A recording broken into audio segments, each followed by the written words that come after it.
రోజు రోజుకి దౌర్జన్యం దాష్టీకం పెరిగిపోతున్నాయి.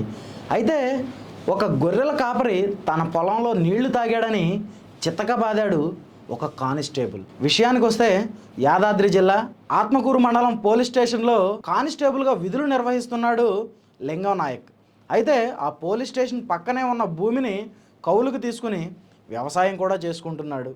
అయితే ఇలాగే అదే గ్రామానికి చెందినటువంటి గొర్రెల కాపరి ప్రవీణ్ కూడా తన గొర్రెలను లింగం నాయక్ పొలంలో మేత మేపడానికి తీసుకువచ్చాడు.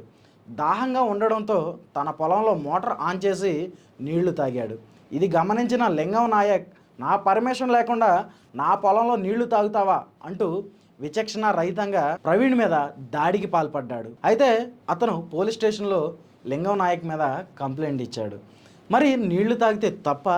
అసలు ఎలాంటి సమాజంలో మనం బతుకుతున్నాం? ఆఖరికి నీళ్లు తాగే స్వేచ్ఛ కూడా లేదా?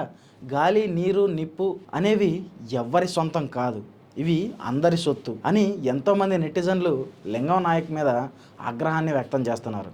మరికొంతమంది అయితే తనని విధుల నుంచి తొలగించాలి అని కూడా డిమాండ్ చేస్తున్నారు. మరి ఇలాంటి లింగం నాయక్పై మీ అభిప్రాయం ఏంటి?